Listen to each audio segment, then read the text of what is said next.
แขวงอัตตปือประกาศอภัยโทษลดพรโทษให้กับนักโทษที่มีความก้าวหน้า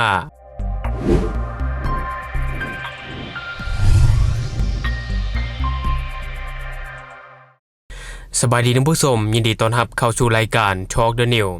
และในมื้อนี้เองข้าพเจ้าก็จะมาเว้าถึงข่าวที่แขวงอัตตปือได้ประกาศอภัยโทษหรือว่าลดพรโทษให้กับนักโทษที่มีความก้าวหน้าและข่าวตัวนี้ข้าพเจ้าก็จะเอามาจากเพจความสงบซึ่งว่าเป็นเพจของเจ้าหน้าที่ก็คือว่าแขวงอัตตปือได้ประกาศอภัยโทษให้แก่นักโทษที่มีความก้าวหน้า68คนในนั้นมีหญิง11คนเนื่องในโอกาสวันสถาปนาสปป.ลาวครบรอบ50ปีซึ่งว่าในมื้อวันที่9ธันวาคม2025ที่ค่ายคุมขังดัดสร้างปกส.แขวงโดยมีท่านางมีนาพรไสสมภูประธานสภาประชาชนแขวงประธานคณะกรรมการอภัยโทษคันแขวงมีคณะกรรมการอภัยโทษคันแขวงพร้อมด้วยองค์การปกครองคันบ้านและภาคส่วนที่เกี่ยวข้องเข้าร่วมซึ่งท่านวีระวรรณแก้วเฮืองศรีหัวหน้าองค์การอัยการประชาชนแขวงอัตตปือรองประธานคณะกรรมการอภัยโทษคันแขวงได้ผ่านรัฐดำรัสของประธานประเทศแห่งสปป.ลาวว่าด้วยการให้อภัยโทษแก่นักโทษที่มีความก้าวหน้าในขอบเขตทั่วประเทศเนื่องในโอกาสวันชาติวันที่2ธันวาคมครบรอบ50ปี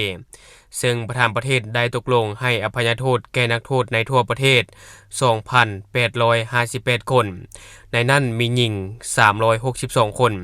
คนต่างประเทศ59คนหญิง7คนในนี้นักโทษที่ได้รับอภัยโทษลดพรโทษมี 2,622 คนมีหญิง329คนคนต่างประเทศ57คนหญิง6คนส่วนนักโทษที่มีโทษตลอดชีวิตได้รับการอภัยโทษลดพรโทษมาเป็นโทษกำหนด20ปีมี42คนและนักโทษที่ได้รับอภัยโทษปล่อยตัวมี236คนหญิง33คนคนต่างประเทศ2คนหญิง1คนสำหรับอยู่แขวงอัตตปือภายในปี2025มีนักโทษที่มีความก้าวหน้าดีเด่นและครบตามมาตรฐานเงื่อนไขที่ได้รับการเสนออภัยโทษลดพรโทษและปล่อยตัว68คนหญิง11คนในนี้อภัยโทษลดพรโทษ45คนหญิง7คนอภัยโทษปล่อยตัว23คนหญิง4คนและในโอกาสนี้ท่านางมีนาพรไสสมภูได้ยกให้เห็นถึงการลงโทษต่อนักโทษบ่แม่นเป็นการทรมานคนหรือว่ากักขังน่วงเหนี่ยวแบบให้มนุษยธรรมแต่เป็นการปราบปรามพยาธิแนวคิดที่บ่ดีเพื่อกอบกู้เอาชีวิตของผู้ลงผิดให้กลายมาเป็นพลเมืองดีของสังคมกลับคืนบ้านเรือนอยู่กับครอบครัวอย่างอบอุ่นและสร้างสาพัฒนาครอบครัวดำรงชีวิตอยู่ในสังคมอย่างปลอดภัยพร้อมทั้งเรียกร้องให้ผู้ที่ได้รับการปล่อยตัวหันเปลี่ยนแนวคิดจิตใจปาทิ่มการกระทำที่บ่ดีต้องหันมาทำมาหากินด้วยความบริสุทธิ์ซื่อสัตย์สิ่งใดที่บ่ดีการกระทำที่เป็นการละเมิดต่อกฎหมายฮีตของประเพณีอันดีงามของชาติแม่นห้ามเด็ดขาดส่วนผู้ที่ได้รับการพ้นโทษก็ให้เอาใจใส่สร้างผลงานปฏิบัติตามระเบียบกฎหมายเป็นแบบอย่างในการออกให้งานเคารพเจ้าหน้าที่บ่ให้มีแนวคิดอคติและเต้นตนโยนนี่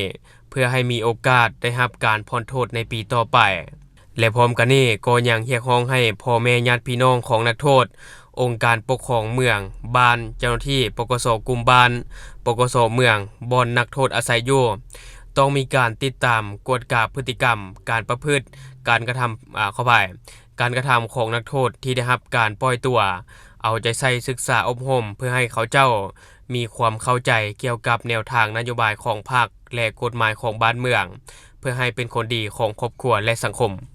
และที่ผ่านไปก็จะเป็นเนื้อในข่าวที่ว่าข้าพเจ้าได้มาจากเพจความสงบซึ่งว่าเป็นเพจของเจ้าหน้าที่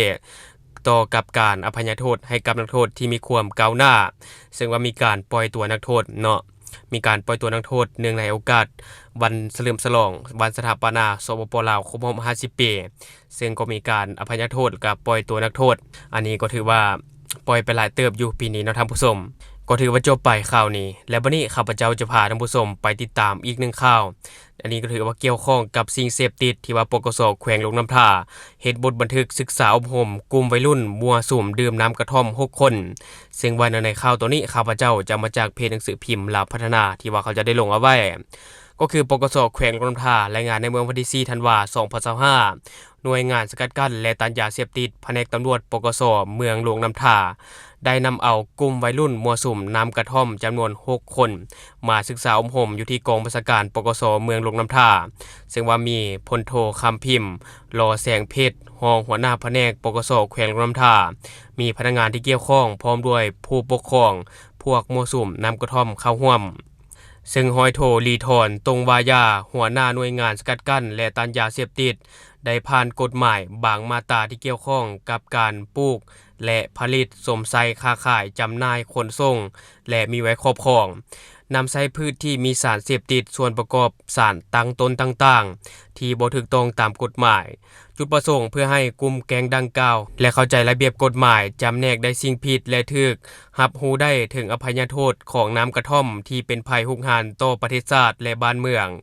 พร้อมทั้งอธิบายผลหายต่อยาเสพติดในแต่ละประเภทต่างๆให้กลุ่มมั่วสุมน้ำกระท่อมครั้งนี้ได้รับรู้และเข้าใจจากนั้นก็ได้ให้บทบันทึกศึกษาอบรมพร้อมทั้งมอบให้กับพ่อแม่ผู้ปกครองนำไปศึกษาอบรมบอกสอนลูกหลานของตนอยู่ภายในครอบครัวเพื่อให้เข้าใจและเป็นคนดีของพ่อแม่และพลเมืองดีของสังคมต่อไปอันนี้ก็ถือว่าเป็นอีกหนึ่งข่าวที่ว่ามีการจับกลุ่มแก๊งมั่วสุมน้ำกระท่อมนะท่านผู้ชมมาศึกษาอบรมให้เข้าใจต่อกับผลหายของสิ่งเสพติดต่างๆซึ่งในปัจจุบันนี้ถ้าว่าเฮาบ่ปราบปรามเลยมันก็ยิ่งจะมีหลายเนาะถึงแม้ว่าจะมีการปราบปรามแต่ว่าก็ยังมีการลักลอบขายหรือว่ามีการมั่วสุมกันอยู่ในปัจจุบันในทั่วประเทศเลยก็ว่าได้เนาะแต่ก็ต้องสมเสยเจ้าที่ในการเร่งติดตามและก็ปราบปรามน้ำกระท่อมหรือว่าสิ่งเสพติดต่างๆและทั้งหมดก็คือสิ่งที่ข้าพเจ้าอยากจะนำเสนอในมื้อนี้สำหรับท่านผู้ชมคนใดที่เบิ่งคลิปของข้าพเจ้าอยู่ยังบ่ได้กดติดตามช่องก็อย่าลืมไปกดเพื่อเป็นกำลังใจให้ข้าพเจ้าได้ผลิตคลิปดีๆแบบนี้ออกมาเรื่อยๆหรือสำหรับท่านผู้ชมคนใดที่ว่าอยากตามนิติเตียนก็สามารถฝากไว้ได้ภายใต้คอมเมนต์ของข้าพเจ้าแล้วก็จะเข้าไปอ่านและก็ตอบแลกเปลี่ยนประสบการณ์นํกันอย่าลืมสนับสนุนกันด้วยการกดติดตามช่องขอขอบใจ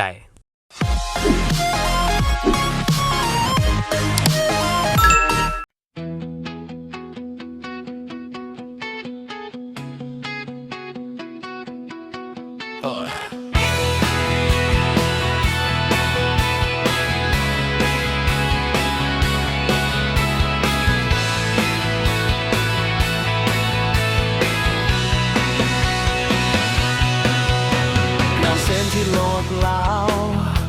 วิเคราะห์ตรงประเด็นอัปเดตใหม่ทุกวันเช้าสายกลางวันเย็นเกาะติดทุกเหตุการณ์นำเสนอ